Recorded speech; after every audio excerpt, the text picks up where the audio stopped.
Toka po humbet me shpejtësi, hapësirat e saj të gjelbra të mbetura.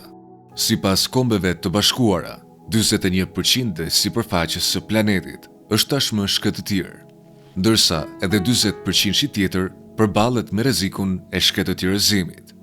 Në shumë rajone, uji është dukur, pemët janë prerë dhe jeta është tyrë në kufi të mbijetesës. Megjithatë, në veri të Kinës, një vizion i vetëm, i pazakont, e zhdëroi një nga shkëtëtirat më të ashpra të vendit në një model global të rimëkëmbjes ekologjike. Ky transformim ndodhi në shkëtëtirin Kubçi, shkëtëtira e 7 më e madhe në Kinë, që shtrihet në rreth 18.600 km². E vendosur në një zonë me klimë ekstreme, Kubçi përjeton dimra brutal me era ngrirëse dhe vera përvelluese që pjekin tokën. Sot është vështirë të imagjinohet se kjo hapësirë pafund shkëtëtire ka qenë dikur tokë bujqësore pjellore, e mbushur me fshatra, lumenj dhe kullota. Me kalimin e kohës, era gjithnjë e më të forta dhe zhdukja e vegjetacionit shkaktuan shkëtëtirëzimin. Rënja filloi të përparoj pa ndalur, duke përpirë shtëpi dhe rrugë. Fshatrat u braktisën dhe brenda pak dekadash, shkëtëtira u zgjerua në më shumë se 40 km drejt lindjes, duke mbuluar tokat bujqësore me duna deri në 60 metra të larta. Si përgjigje, qeveria kineze nisi përpjekje të mëdha kundër shkëtëtirëzimit në mesin e shekullit të 20. U mbollën pyje mbrojtëse kundër erës, u ndalua kullotja e bagëtive dhe u hapën puse të thella. Megjithatë, pavarësisht këtyre përpjekjeve, shkëtëtira vazhdoi të përparonte. Sfida doli të ishte shumë më ndërlikuar se sa ishte parashikuar. Pika e kthesës erdhi me Wang Wenbao, i njohur më vonë si mbreti i shkëtëtirës.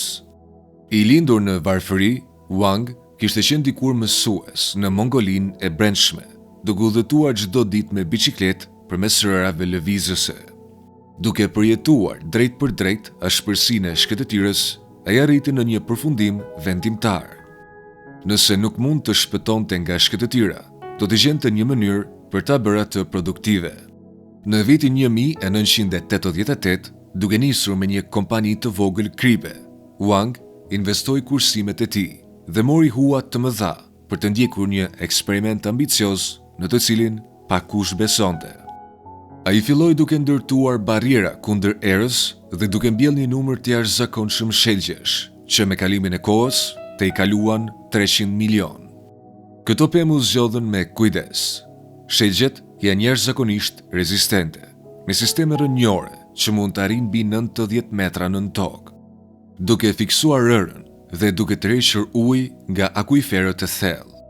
Me kalimin e viteve, ato formuan një mur gjelbërimi masiv që uli shpejtësinë e erave deri në 90% dhe ndaloi lëvizjen e miliona tonëve rër çdo vit. Megjithatë, vendimi më i pazakontë i Wang ishte futja e lepujve Rex në shkëtëtir. Ideja dukej absurde. Lepujt njiheshin si kafshë që lulëzojnë në kullota të lagështa, jo në toka të thata shkretinore. Por Wang e kuptonte njëkohësisht ekologjinë dhe ekonominë.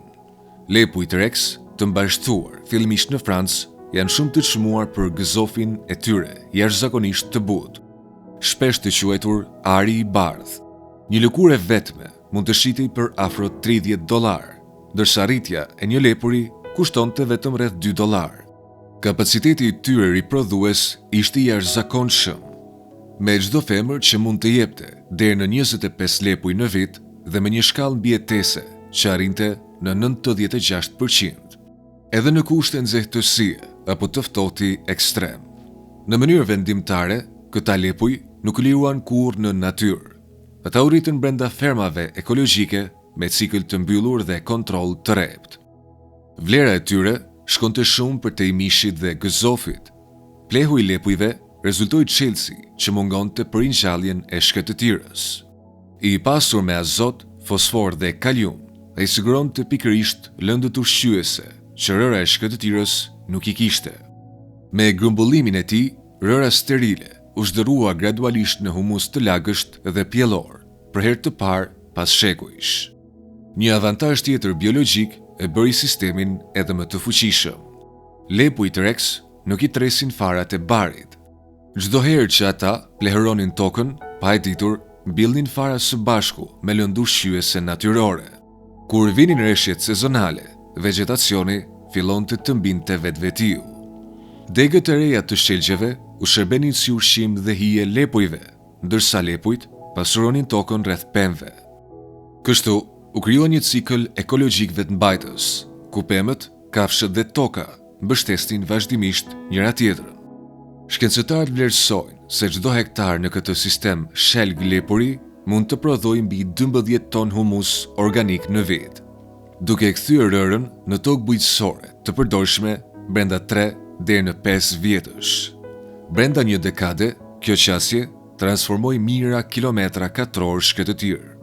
Më shumë se 3100 kilometra katror u gjelbëruan vetëm në 5 vjet, duke mundësuar familjeve të zhvendosura të ktheheshin dhe të rindërtonin jetën e tyre. Ndikimi ekonomik ishte po aq i jashtëzakonshëm. Vetëm në rajonin Dalet-Banner, rritja e lepujve gjeneroi rreth 560 milion yuan, afërsisht 76 milion dollar, brenda 10 vjetësh. Mbi 10.000 familje dolën nga varfëria, me investime fillestare relativisht të vogla që sillnin fitime disa herë më të larta që në vitin e parë. Përmes një kombinimi të njohurive ekologjike, inxhinierisë biologjike dhe planifikimit ekonomik, Wang Wenbao tregoi se shkëtëtirat nuk ringjallen duke luftuar natyrën, por duke bashkëpunuar me të. Kubçi u bë dëshmi e gjallë se edhe peizazhet më të ashpra mund të rikthehen në jetë kur sistemet mjedisore dhe jetesat njerëzore projektohen për të funksionuar së bashku. Pikërisht në momentin kur shkëtëtira Kubçi dukej se kishte arritur kulmin e transformimit të saj, Wang Wenbao e befasoi edhe një herë botën, duke sjellë energjinë diellore në zemër të shkëtëtirës. Në një zonë që dikur quhej deti i vdekur, ku asgjë nuk mund të mbijetonte. Në vend që t'i trajtonte energjinë rinovueshme dhe ekologjinë si qëllime të ndara, Wang i bashkoi ato në një sistem të vetëm. Në qendër të kësaj përpjekje qëndron centrali diellor Junma, një instalim gjigant i përbërë nga 196.000 panele diellore të vendosura në formën e një kali që vrapon. I dukshëm edhe nga hapësira, ky projekt nuk është vetëm një central energjie, por edhe vepra më e madhe artistike energjetike në botë, e njohur zyrtarisht nga rekordet zyrtare Guinness. Çdo vit, Junma prodhon 2.3 miliard kWh energji elektrike, mjaftueshëm për të furnizuar me energji më shumë se 400.000 njerëz. Ajo që e bën këtë projekt vërtet jashtëzakonshëm nuk është vetëm prodhimi i energjisë. Vetë panelet diellore e riformsojnë mjedisin e shkëtëtirës.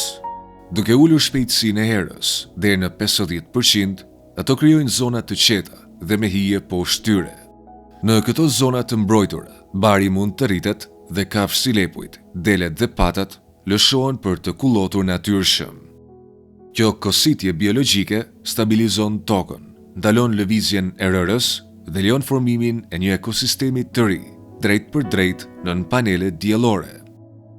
Deri në vitin 2022, projekti Junma kishte kursyer më shumë se 760.000 ton qymyr dhe kishte ulur emetimet e dioksidit të karbonit me 1.85 milion ton. Një ndikim i barabartë me mbjelljen e mbi 80 milion pemëve.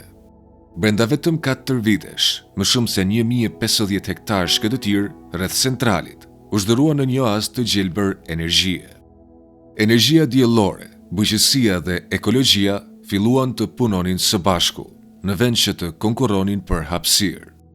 Përmes kësaj qasje, Wang Wenbao krijoi një zinxhir të plot vlerash të ndërtuar nga vetë shkëtëtira.